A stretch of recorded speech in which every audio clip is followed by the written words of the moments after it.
저희가 이번 학기에 영적 성장이라는 주제를 다루면서 8주간의 조금 짧으면 짧을 수 있는 과정이지만 또 여러 가지 중요한 주제들을 다루면서 영적 성장이란 무엇인지, 단계는 무엇인지, 그 안에서 느끼는 영적인 침체는 무엇인지, 고난의 문제는 어떻게 다루는지, 그리고 영적 성장을 위한 훈련들은 어떻게 되는지, 여러 가지 중요한 주제들을 우리가 함께 8주에 거쳐서 다루었고요. 오늘은 그 마지막 주제로 공동체라는 주제를 다루게 됩니다. 이 공동체라는 주제가 상당히 중요한 주제이죠.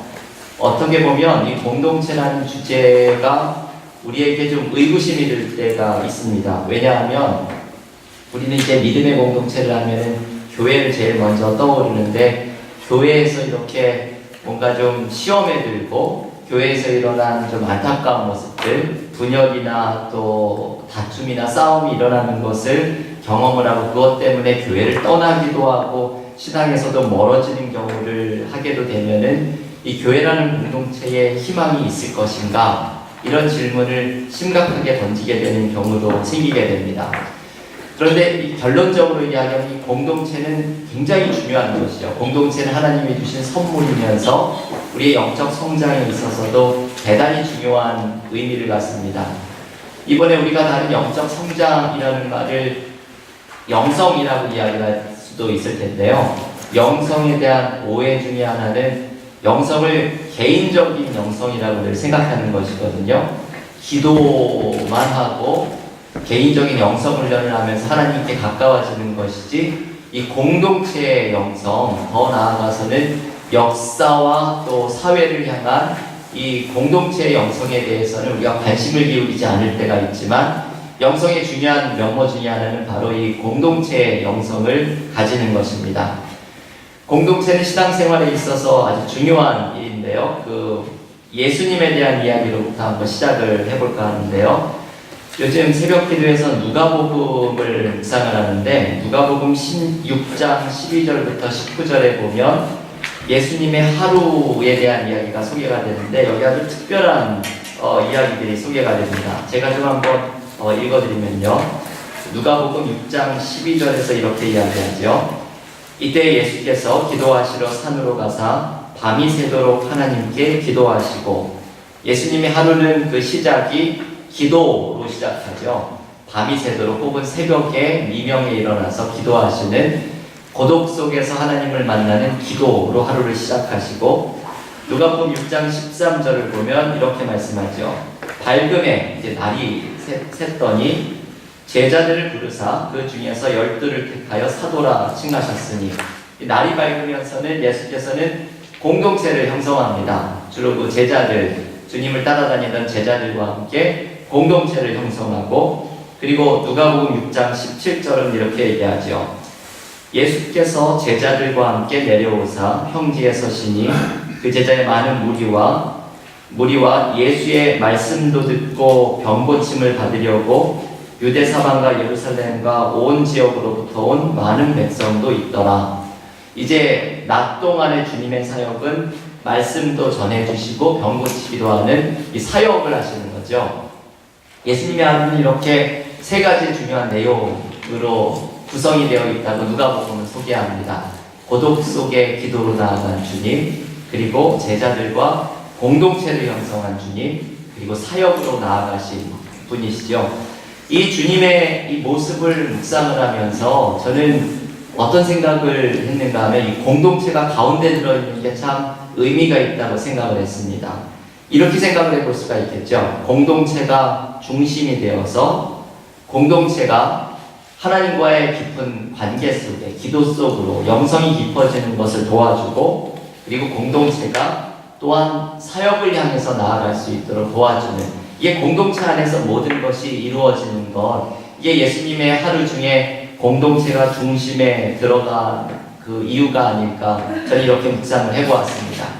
그런데 저의 이 묵상이 그렇게 저 마음대로의 묵상은 아닌 것은, 공동체가 사실 이러한 의미를 가지고 있죠. 주님께서 공동체를 이렇게 중요하게 생각하셨던 데에는 이유가 있습니다. 우리가 쉽게 믿음의 공동체를 생각하면 교회를 이야기할 수 있는데요. 교회라는 공동체가 왜 중요한가? 그 정의를 한마디로 이야기하면 교회를 정의할 수 있는 방법은 많이 있겠죠. 그러나 교회의 아주 본질적인 면을 드러내 보여주는 중요한 교회의 정의는 환대의 공동체라는 것입니다. 이 환대라는 것은 사랑을 베푸는 것이죠. 손님이 찾아왔을 때 주인이 모든 것을 다 열어서 손님을 대접하면서 손님과 주인이 하나의 공동체를 형성하는 이 사랑을 나누는 환대를 의미하는데, 교회는 환대의 공동체, 쉽게 이야기하면 사랑의 공동체입니다. 이 단순한 표현, 교회가 환대의 공동체다라는 것을 묵상을 하면 묵상을 할수록 여기에 대단히 중요한 의미가 담겨 있다는 것을 발견을 하거든요. 전에 제가 그 우물 파는 방법을 말씀해 드렸죠. 우물을 팔 때에 물줄기를 찾아서 우물을 파는 방법 중에 이 땅을 여러 군데를 파보는 방법이 있죠. 여기 파보다 좀 안 되면 저기를 파보고 아니면 또 다른 곳을 파보고.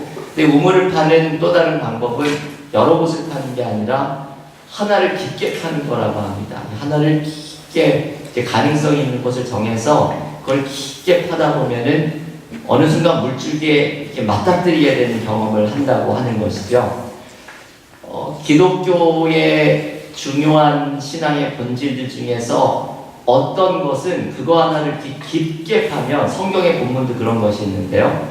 그거 하나를 아주 깊이 묵상을 하고 그 의미를 파다 보면은 성경의 아주 근본적인 진리, 기독교의 신앙의 근본적인 진리들을 맞닥뜨리게 되는 경험을 하게 되는데, 교회를 환대의 공동체다라고 이 단순한 단어로 정의하는 것 속에서 우리는 마치 한 우물을 파다가 그 수맥의 깊은 곳을 건드리게 되는 것처럼 중요한 신앙의 진리를 묵상하고 건드리게 되는 은혜를 경험을 하게 됩니다. 이 환대의 공동체라는 말에 도대체 어떤 의미가 담겨 있는지 이 세 가지의 의미를 소개를 해드리려고 하는데요. 첫 번째, 이 환대라는 것이 복음의 핵심입니다. 이 복음의 핵심인 환대라는 의미는 이것이죠. 하나님께서 먼저 우리를 사랑하셨다는 것. 하나님이 먼저 우리에게 환대를 베푸셨다는 사실입니다. 이것을 얘기할 수 있는 게 먼저 성육신을 이야기할 수 있죠. 성육신, 하나님께서 인간의 몸으로 이 땅에 찾아오신 사건은 우리가 하나님 앞에 나아갈 수 없게 되자 하나님께서 우리를 먼저 찾아오시게 하나님의 환대의 사건입니다.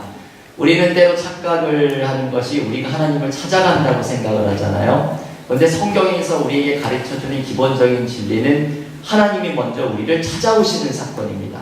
이게 성육신이죠. 죄인인 우리는 하나님께로 나아갈 능력이 없는 사람들인데 우리가 나아갈 수 없게 돼서 하나님께서 인간의 몸을 입고 우리에게 찾아오시는 성육신의 사건을 보여주십니다. 이 하나님의 환대, 우리에게 사랑을 베푸시는 사건을 경험하는 것이고, 이것을 대표적으로 경험하게 되는 사건 중에 하나가 바로 십자가의 사건이죠. 십자가에서 주님께서 피와 물을 다 쏟으시면서 우리를 향한 하나님의 사랑을 보여주신 주님의 환대의 사건, 그것이 바로 십자가입니다. 거기 로마서 5장 8절 말씀이 핸드아웃에 있는데요. 한번 한 목소리로 같이 읽어보겠습니다. 우리가 아직 죄인 되었을 때에 그리스도께서 우리를 위하여 죽으심으로 하나님께서 우리에 대한 자기의 사랑을 확증하셨느니라. 네. 우리가 첫 번째로 기억해야 하는 환대는 하나님께서 우리에게 보여주신 사랑, 특별히 십자가에서 아무런 자격도 없는 우리에게 무조건적인 사랑을 보여주신 하나님의 사랑을 생각을 해야 됩니다. 그래서 이 환대가 바로 복음의 핵심인 것이죠. 두 번째 환대의 의미는 교회의 사명인데요. 초대교회를 보면 이 초대교회는 환대의 공동체였다는 것이 분명해지죠.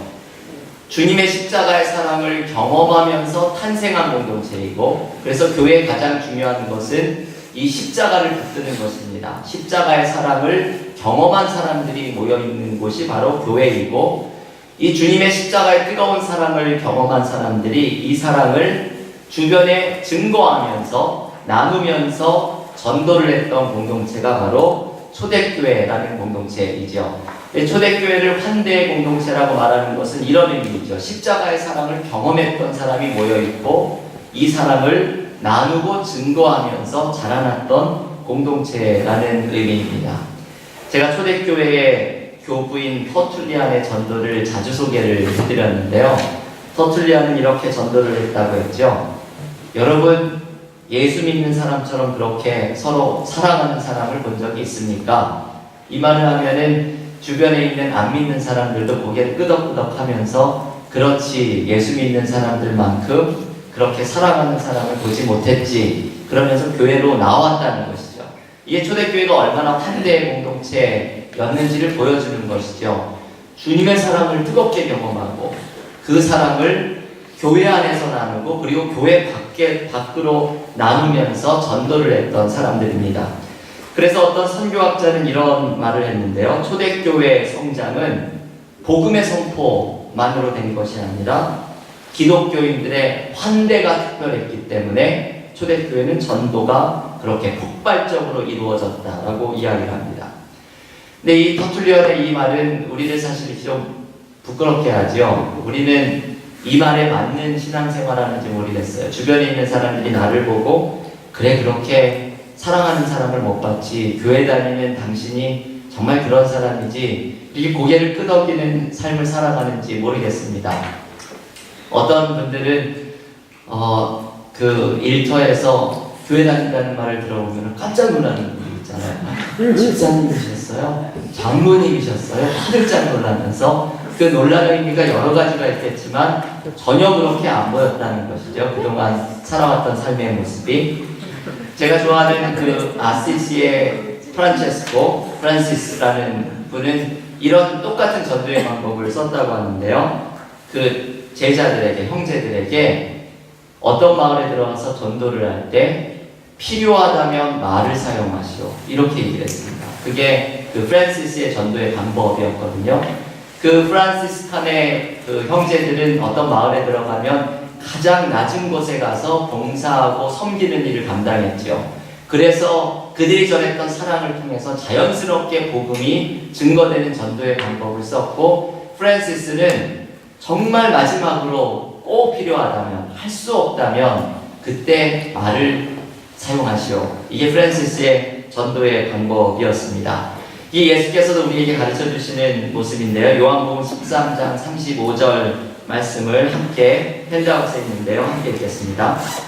너희가 서로 사랑하면 이로써 모든 사람이 너희가 내 제자인 줄 알리라. 네, 주님께서도 우리가 주님의 제자인 것을 드러내는 방법을 서로 사랑하는 것으로 드러내라 라고 말씀을 하셨죠. 초대교회는 주님의 십자가의 사랑을 경험한 사람들이 모여서 이 사랑을 나누었고, 이 사랑을 주변에 있는 사람들이 보면서 교회로 전도가 되어서 나와왔던 환대의 공동체였습니다.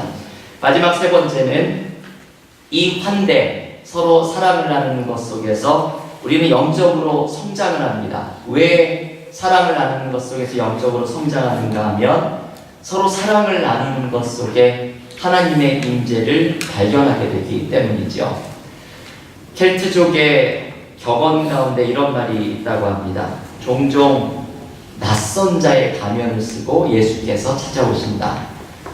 주님께서는 아주 이방인의 모습으로, 내가 기대하지 못했던 아주 작은 자의 모습으로, 낯선 자의 모습으로 주님께서 우리를 찾아오시죠. 그래서 우리는 주변에 있는 모든 사람들을 우리를 찾아오시는 주님으로 대해야 하는 마음을 가져야 합니다. 보네퍼라는 신학자는 이런 말을 했죠. 신도의 공동생활. 이 공동체라는 주제를 생각할 때 제가 꼭 권해드리고 싶은 책 중에 하나가 이 디트리히 본회퍼의 신도의 공동생활이라고 하는 책인데요. 영어 책은 Life Together인데요. 신학교에서 꼭 읽히는 책 가운데 하나가 이 책입니다.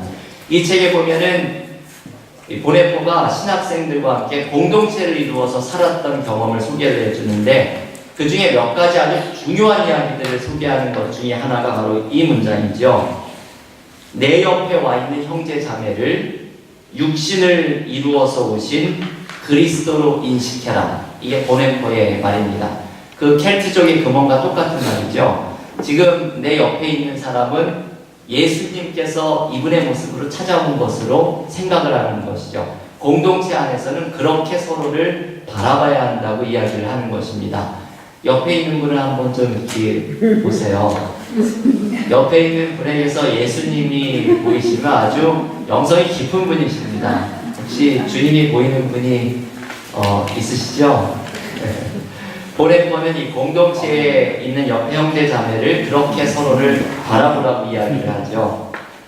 제가 아베 피에르 신부를 좋아해서 이분의 책을 이렇게 몇 권을 가지고 있는데요. 이분에 대한 이야기 중에서 제가 참 인상적으로 좋아하는 이야기 중에 하나가 이겁니다. 이분이 한 노인과 소년의 대화를 소개해 주는데요. 이 소년이 노인에게 하나님을 너무 만나고 싶은데 하나님을 만나는 방법을 모르겠다고 너무 답답해합니다. 그랬더니 이 지혜가 많은 노인께서 이 소년에게 이런 이야기를 가르쳐주죠. 이 소년이 며칠 전에 어떤 노인분을 도와드린 일이 있었는데 그게 참 기뻤다는 이야기가 생각나면서 이렇게 말을 합니다. 얘야, 네가 세상에 있는 도서관을 다 다녀서 하나님에 대한 모든 책을 다 읽는다고 해도 너는 하나님을 느끼지 못할지도 모른단다. 하지만 네가 누군가를 도와드리면서 사랑을 느꼈다면 너는 이미 하나님을 만난 거다. 이게 이 노인이 소년에게 주었던 조언인데 이게 아주 굉장히 중요한 영적인 진리를 가르쳐주죠. 우리는 사랑을 실천하는 동안 그 속에서 하나님을 만납니다. 내가 사랑을 실천하는 그 사람 속에 예수님께서 그 사람의 형상으로 찾아온 모습 속에서 주님을 만납니다. 우리가 주님을 느끼고 하나님의 사랑을 경험할 수 있는 방법은 바로 이 환대를 실천하는 것이죠. 공동체는 이 환대를 실천하는 자리이면서 그 속에서 하나님의 사랑을 느끼고 주님의 임재를 경험하는 자리입니다. 이 말씀이 요한일서 4장 12절 말씀인데요. 제가 참 좋아하는 말씀, 우리 한 목소리로 같이 읽어볼까요? 어느 때가 하나님을 본 사람이 없으되 만일 우리가 서로 사랑하면 하나님이 우리 안에 거하시고 그의 사랑이 우리 안에 온전히 이루어지느니라. 아멘. 여러분, 교회가 환대의 공동체라는 이 단순한 표현은 이것을 파고 들어가면 기독교의 본질적인 것과 맞닥뜨리게 됩니다. 그것은 세 가지의 의미에서이죠. 교회는 하나님께서 우리에게 먼저 사랑을 베풀어 주시는 것을 경험하는 공동체이고, 이 사랑을 경험해서 사랑을 나누는 공동체이고, 그리고 사랑을 나누는 가운데 하나님을 만나게 되는, 주님의 임재를 경험하게 되는, 그래서 교회를 사랑의 공동체라고 이야기하는 것이고 환대의 공동체라고 이야기하는 것입니다. 저는 우리 은혜와 사랑 교회를 위해서 기도할 때마다 항상 고정적으로 하는 기도가 있는데요. 그 중에 하나가 우리 교회가 온전히 하나 되는 사랑의 공동체가 되게 해주십시오. 이 기도를 드리는데 제가 이 기도를 드릴 때에 마음속에 담아내는 것은 바로 이 세 가지입니다. 주님의 사랑을 뜨겁게 느끼고 이 사랑을 나누고 그것을 나누는 동안 하나님을 생생하게 만나고, 이게 교회가 사랑의 공동체라는 의미이고 바로 이 복음의 핵심적인 모습, 교회의 사명, 그리고 하나님의 임재를 느끼는 영적으로 자라날 수 있는 방법, 이것이 바로 교회가 환대의 공동체를 이루는 것입니다. 교인들 가운데 나 혼자서 신앙생활을 잘할 수 있을 텐데 라고 생각을 하시는 분들은 이 중요한 것을 모르는 거죠. 성경에서는 공동체를 떠나서는 우리가 신앙적으로 자라나는 것이 어렵다는 것을 가르쳐 줄 때 바로 이것들을 이야기를 해주는 것이죠. 십자가의 사랑, 십자가 아래서 탄생한 교회 안에서 주님의 사랑을 느끼고 주님의 사랑을 나누고 그래서 주님을 다시 만나는 이 공동체에서 경험하는 영적인 성장의 기쁨이 우리 가운데 있어야 합니다. 그래서 우리는 때로는 이 이민교회에서 분열하고 갈라지고 상처 입는 교회에서 교회에 희망이 있는가라고 생각을 할 때에 우리는 분명하게 말을 해야 합니다. 교회에 희망이 있다. 이 희망이 있는 환대의 공동체를 만들기 위해서 우리가 노력을 해야 합니다. 그러면 어떻게 이 공동체를 만들어갈 수 있을 것인가? 복음의 본질을 담고 있고 교회의 사명을 가지고 있고 그리고 영적으로 성장할 수 있는 방법이 되는 이 환대의 공동체를 어떻게 만들 수가 있을 것인가. 오늘 제가 여러 가지 말씀을 나누기를 원하다가 그 장바니에라고 하는 분이 인간되기, 한번 번역된 책은 인간되기이고요. 영어로는 Becoming Human 이라는 책인데요. 아주 전 세계적으로 베스트셀러가 된 책입니다. 이분은 장애인들이 모여 사는 공동체인 라르시 공동체라는 곳을 창설했던 분이신데요. 이 장바니에가 쓴 인간되기에 보면은 어떻게 공동체를 만들어가는지 아주 자세하게 소개를 해주고 있습니다. 이 책에 공동체를 만들어가는 여러 방법들이 있는데 이것을 다 소개해드리기보다도 제가 세 가지를, 이 중에 한 가지만 장바니에가 이야기한 거고 제가 두 가지를 이제 저희의 의견인데요. 공동체를 만드는 이 세 가지의 이야기를 나누고 우리가 영적인 공동체를 만들어가는 마지막 주제를 마치려고 합니다. 첫 번째로 공동체를 만들어가기 위해서는 제가 이 목회를 하면서 경험한 세 가지인데요. 이해가 중요하죠. 서로를 향한 이해. 사람들이 가장 필요한 것은 이해를 받는 것인데 우리는 서로를 잘 이해하는 노력을 하지 못할 때가 많이 있습니다.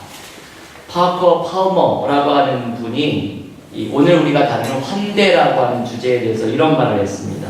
환대라는 것은 누군가에게 hospitality를 베푼다는 것은 타인인 채로 내버려 두는 것을 의미한다고 말을 합니다. 이게 한번 생각을 해볼 만한 거죠. 우리는 나와는 다른 모습을 가진 사람, 타인을, 이게 참 이상하죠. 어떻게 해서든 같게 만들려고 합니다. 나하고 같게 만들거나 이 사람이 때려 부숴지던 아니면 내가 바뀌던, 그래서 같아지지 않으면 함께 있지 못할 사람처럼 생각을 할 때가 많이 있습니다. 그런데 파커 파머가 이야기하는 환대라는 것은 그 사람을, 나와 다른 그 사람을 그 사람 모습 그대로 내버려 두는 것, 이게 바로 환대, 사랑을 베푸는 의미라고 이야기를 합니다. 이 사람을 이 사람 그대로 내버려 둘 수 있기 위해서는 이 사람 이해를 해야죠. 이 공동체를 만들기 위해서는 서로 다른 사람들이 서로를 존중하며 이해하는 노력들을 해야 합니다. 이 이해를 하기 위해서는 대화하는 것이 참 중요하죠. 우리는 정말 대화를 잘 못할 때가 있습니다. 공동체 안에서 그 소통하는 걸 참 못할 때가 있죠. 메러비안의 법칙이라는 것이 있는데요. 엘버트 메러비안이라는 분은 그 캘리포니아 대학의 심리학 교수인데요. 이분이 사람들 간의 대화를 연구를 했습니다. 그래서 낸 것이 메러비안의 법칙인데요. 이제 이분은 이렇게 이야기합니다. 사람들이 서로 대화를 할 때 말이 차지하는 비중이 몇 프로일까요? 남편과 아내가 대화를 하고 교회에서 교우들 간의 대화를 할 때 서로를 이해하기 위해서 말이 그 서로를 이해하는 데 차지하는 것이 100% 중에 몇 프로 정도가 될까요? 10%. 10%. 너무 적은 거 아닐까요? 10%보다 더 적습니다. 깜짝 놀랄 사실은요. 메로비안의 법칙은 7%랍니다.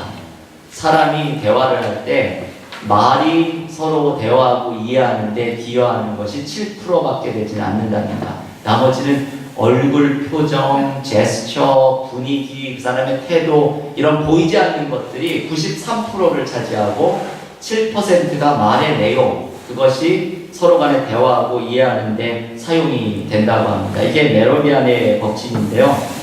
누군가를 이렇게 이해한다는 게 이렇게 어렵다는 것을 가르쳐주죠. 어떻게 보면 대화를 할 때 말의 내용도 중요하지만 말을 하는 그 자세, 우리가 누군가한테 상처를 받을 때 아주 예민하게 그 사람의 표정, 뭔가 아주 작은 미묘한 것들 속에서도 이 사람한테 상처를 받는 경우들이 많이 있죠. 아다르고 어다는 것처럼 우리가 대화를 할 때 얼마나 존중하면서 대화를 하는 것이 중요한지를 가르쳐주는 이야기입니다. 누군가를 이해할 때 대화하는 것도 중요하지만 대화에서 중요한 것은 역시 듣는 것이죠. 듣기에 여러 가지 유형을 제가 너무 이렇게 공감이 되는 것이 있어서 적어왔는데요. 이런 듣기의 유형이 있다고 하죠. 아예 듣지 않는 사람들, 귀를 닫아버리는 사람이죠. 요즘 젊은 그 학생들은 이런 것을 개무시라고 하잖아요. 이게 아예 다른 사람의 이야기를 듣지 않는 사람입니다. 남의 말을 안 듣는 사람을 뭐라고 하죠? 제가 늘 이야기한 사오정이라고 부르죠. 그 사오정은 다른 사람의 이야기를 잘 듣지 않는, 제가 제일 재밌게 아는 사오정 이야기하는 대마왕을 만나서 이 대마왕을 108계단 내려오죠. 한 층씩 내려올 때마다 우와 나는 대마왕이다. 108계단을 다 내려왔더니 사오정이 하는 말이 도대체 넌 누구냐? 이렇게 물어보는 거. 이게 남의 말을 듣지 않는 사오정을 이야기하는 표현입니다. 우리가 이렇게 대화를 하고 이해를 할 때 절대 남의 말을 듣지 않는 사람들이 있죠. 두 번째 유형은 듣는 척 하는 사람들. 이 사람은 듣는 것을 선택적으로 하는 사람입니다. 자신이 관심 있는 것만 듣는 것인데, 이렇게 선택적으로 듣는 사람은 들을 때 이제 딴 생각을 많이 하는 것이죠.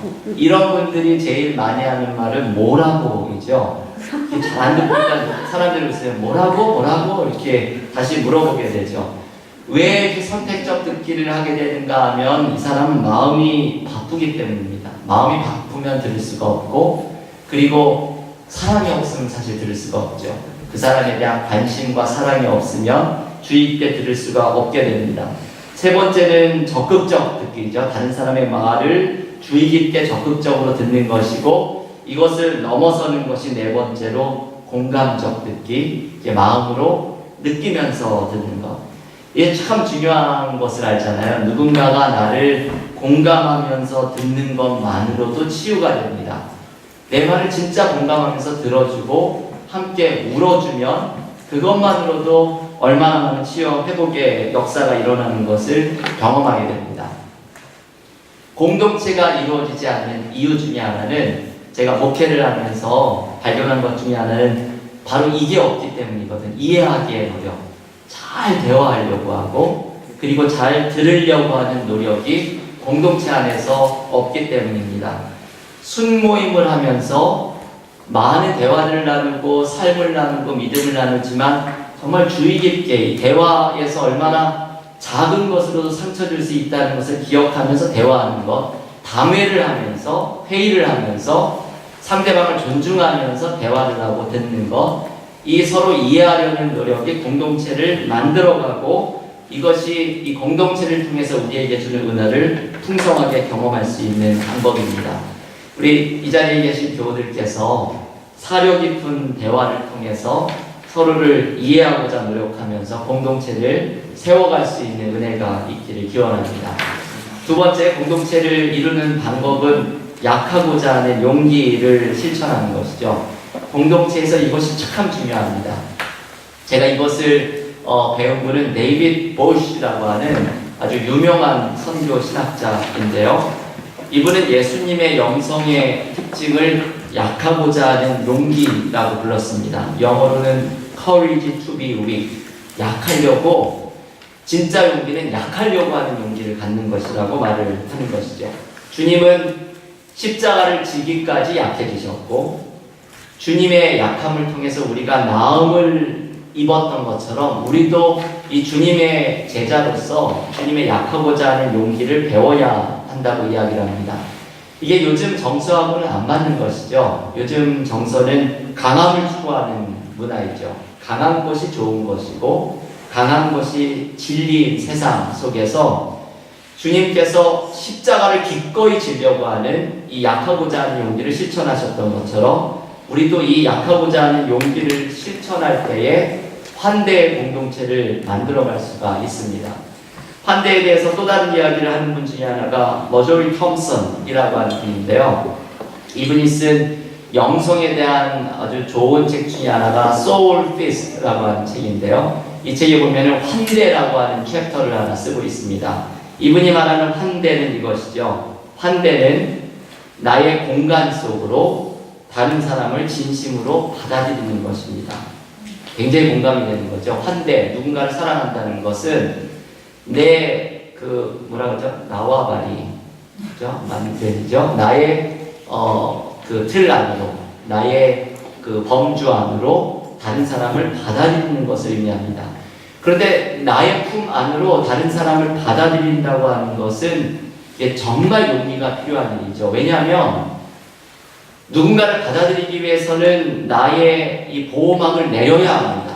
내가 좀 상처받을 수 있는 것도 감수하고, 우리는 상처받지 않으려고 이 보호막을 잘 치게 되는데, 누군가를 나의 품 안으로 초대하고 받아들일 수 있기 위해서는 내가 치고 있는 방어막들을 전부 가드를 내려놓아야 하고, 무언가를 내가 통제하려고 하는 마음도 포기해야 하고, 기꺼이 상처도 입으려고 하는 마음까지도 가져야 하고, 이런 마음을 갖는 것이 바로 약하고자 하는 용기를 갖는 것입니다.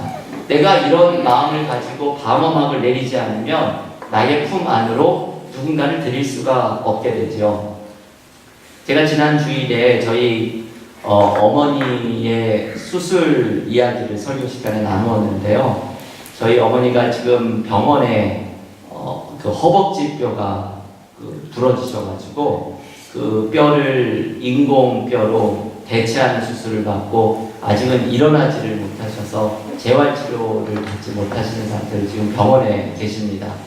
제가 이 이야기를 나누지를 좀 못하고, 이게 좀 사실 한 달 반 지난 전에 일어났던 일인데, 이 이야기를 좀 나누지를 못하고 있었어요. 너무 개인적인 이야기를 나누는 것에 대해서 제가 좀 조심스럽게 생각을 하는 마음이 있어서, 신학교를 다닐 때 신학교 교수님들이 그런 말을 많이 하더라고요. 목회자가 너무 개인적인 이야기를 해서는 안 된다. 설교 시간에도 개인적인 이야기를 너무 하면 하나님 말씀이 사라진다. 이제 이런 이야기를 많이 들어서 그런지 저도 좀 이렇게 자제하려고 하는 그런 모습이 있었습니다. 근데 그 지난주 토요일에 순모임에 갔다가 어떻게 이야기가 나오게 되었고요. 그래서 주일 설교 시간에도 제가 말씀을 나눴는데, 어떤 교우께서 이런 말씀을 저에게 해주시더라고요.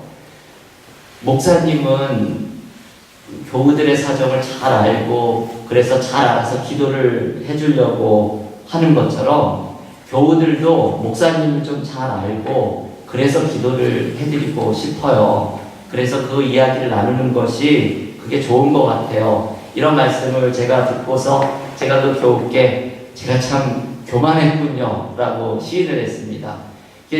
그런 생각이 순간 들었어요. 그 말을 듣는 순간에 제가 저희 개인적인 이야기를 좀 나누지 않으려고 하는 모습 중에 무언가 저의 약함을 드러내지 않으려고 하는 모습이 있구나 라는 것을 깨달으면서 오늘 지금 약하고자 하는 용기라는 이 주제에 대한 생각이 났습니다.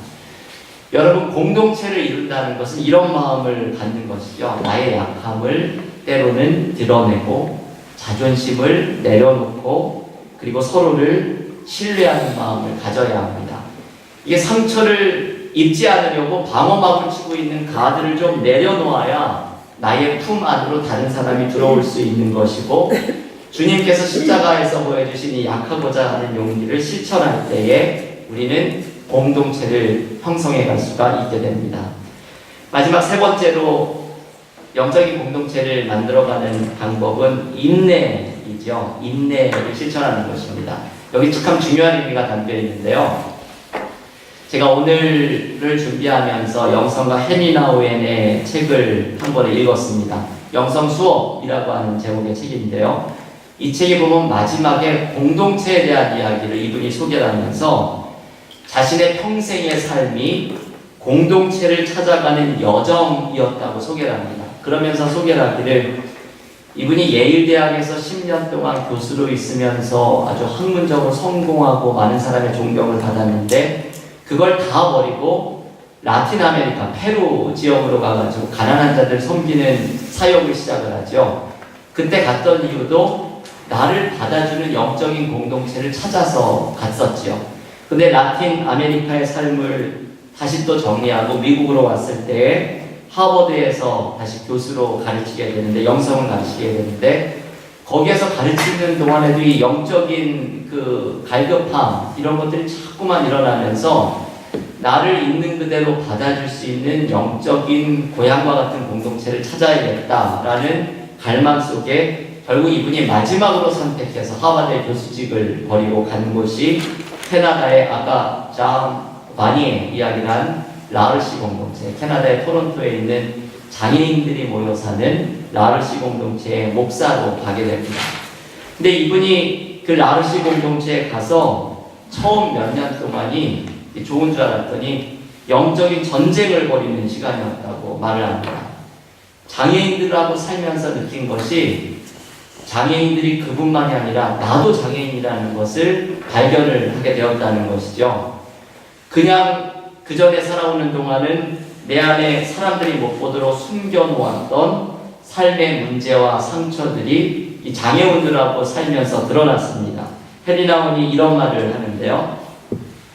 자신의 장애를 숨기지 못하는 사람들은 다른 사람들의 장애도 숨기게 내버려 두지 않습니다.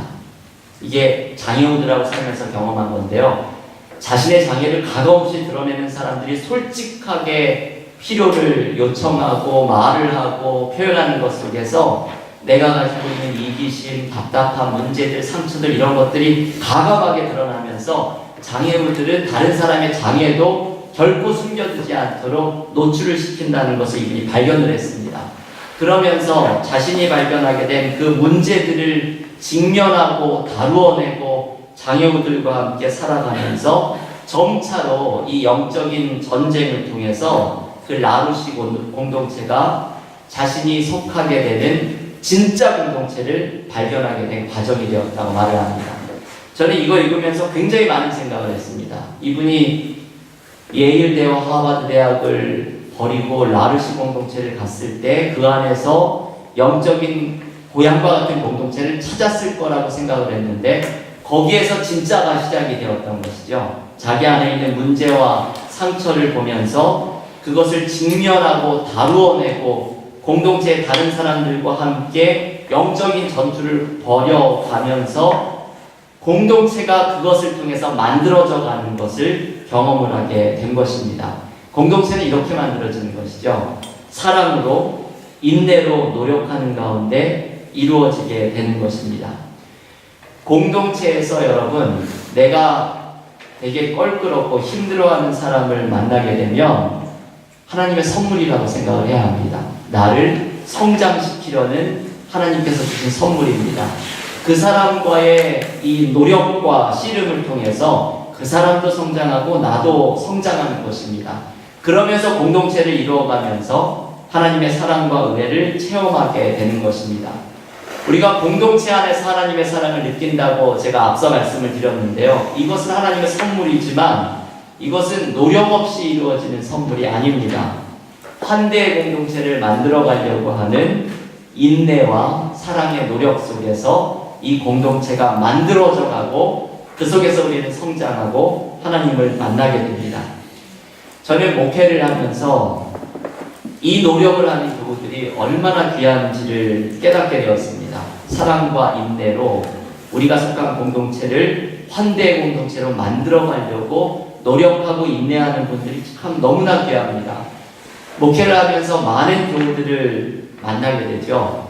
어떤 교우들은 교회 왔더니 내가 추구하고 있는 생각과 좀 다르다. 나는 이런 것을 추구하는데 그런 다름을 발견하고 교회를 떠나는 분들도 있습니다. 어떤 교우들은 우리 교회에 왔더니 내가 기대했던 사랑을 경험하지 못했다 말을 하면서 교회를 또 떠나기도 합니다. 어떤 교우들은 이 교회는 나에게 필요한 프로그램이나 시스템이 없는 것 같아. 우리 애들한테는 이런 것들이 필요한데 애들한테 필요한 이런 것이 없는 것 같아. 그러면서 교회를 떠나는 분들도 만나게 됩니다. 이렇게 교회를 떠나는 분들을 탓할 수는 없지요. 우리가 섭섭한 생각을 가져서도 안 됩니다. 하지만 이렇게 목회를 하면서 아쉽다는 생각은 들 때가 많이 있습니다. 생각이 다르다고 이렇게 말씀을 하기보다 함께 생각을 맞추어가는 노력을 해주셨으면 어땠을까 생각이 들고 기대했던 사랑을 느끼지 못했다고 말하기보다도 그분이 좀 사랑을 주려고 하는 노력을 했으면 어땠을까라는 생각을 해보고 자신이 원하는 프로그램이 없었다고 말하기보다 함께 좀 그런 교회를 세워가려고 노력을 했으면 어땠을까. 이게 좀 제가 느끼는 아쉬운 마음이죠. 그러면서 남아있는 분들이 참 귀하게 느껴집니다. 이 공동체를 이루어가려고 얼마나 부족한 것이 많아도 공동체를 이루어가려고 인내로 사랑으로 애쓰는 교우들이 참 너무나 귀하고 너무나 소중하게 느껴지고 감사하게 느껴집니다. 서로를 이해하려고 애를 쓰고 약하고자 하는 용기를 가지고 서로에게 마음을 열고 사랑으로 인내하려는 교우들, 이분들을 통해서 은혜와 사랑교회라는 공동체가 세워져 가는 것에 언제나 감사한 마음으로 가슴이 뭉클합니다. 여러분, 공동체는 저절로 되는 것이 아니죠. 공동체는 이렇게 세워지는 것입니다. 이 세워져 가는 공동체 속에서 우리는 주님을 만나게 됩니다. 그리고 이 공동체 속에서 우리는 영적으로 성장합니다. 참 이상하죠. 내가 치사한 꼴도 안 보고 더러운 꼴도 안 보고 그냥 혼자서 편안하게 진짜 열심히 신앙생활을 해보자 라고 생각을 해보면 이상하게도 신앙은 혼자서 절대로 자라나질 않지요. 성경을 몇 독을 통독을 하고 유명한 목사님의 그 주옥 같은 설계의 말씀 하루에 몇 번씩 듣는다고 하더라도 혼자서 신앙생활을 하는 분은 영적으로 자라나는 것이 참 어렵습니다. 우리의 영적인 성장은 공동체 속에서 이루어집니다. 공동체 속에서 이해하고자 노력하고 약하고자 하는 용기를 실천하고 사랑으로 인내하는 가운데 내가 다듬어지고 자라나고 사랑을 받고 주님을 느끼면서 우리는 영적으로 성장하게 됩니다. 그래서 여러분, 영성훈련 중에 하나가 바로 공동체를 만드는 것입니다. 공동체를 가꾸어 가려는 노력, 이것만큼 중요한 영성훈련이 또한 없습니다. 제가 마지막으로 소개해드리고 싶은 글이 하나 있는데요. 이명수 목사님의 이분이 생각하는 공동체의 의미입니다. 이 이명수 목사님은 저에게 굉장히 영향을 많이 끼친 분인데요.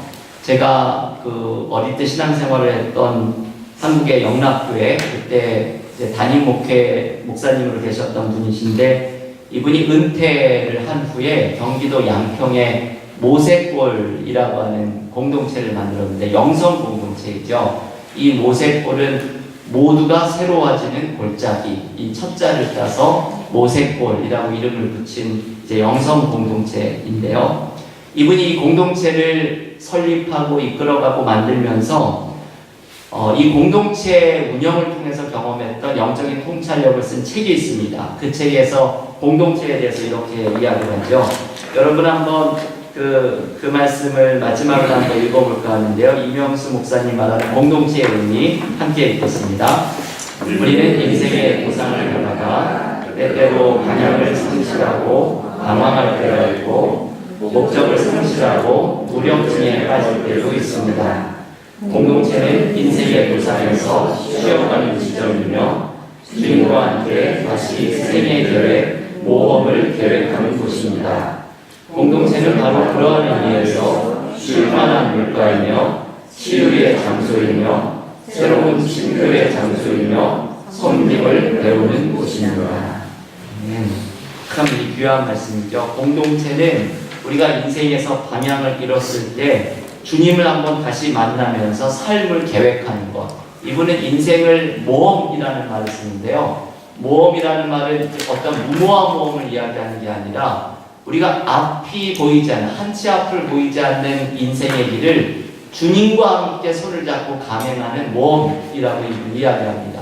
근데 인생에서 방향을 잃었을 때는 공동체 안에서 주님을 다시 만나면서 삶의 계획을 다시 세우고 인생이라는 모험을 주님과 함께 다시 시작할 수 있는 곳이 공동체라고 말을 합니다. 그래서 공동체는 시편 23편이 이야기하는 쉴만한 물가이고 끊임없는 은혜를 공급받는 곳이죠. 쉴만한 물가이고 치유의 장소이고 새로운 친교의 장소이며 이 친교는 주님을 만나는 사랑의 임재 또한 포함하는 것이죠. 그리고 섬김을 배우는 곳입니다. 이게 바로 공동체라는 것의 의미이죠. 저는 우리 은혜와 사랑교회가 이런 공동체가 될 수 있기를 원합니다. 길을 잃은 인생에서 주님을 만나면서 삶을 계획하고 치유와 회복이 일어나고 사랑과 섬김을 배우는 장소가 될 수 있기를 바랍니다. 이 공동체를 이루면 이 안에서 우리는 영적으로 자라나게 됩니다.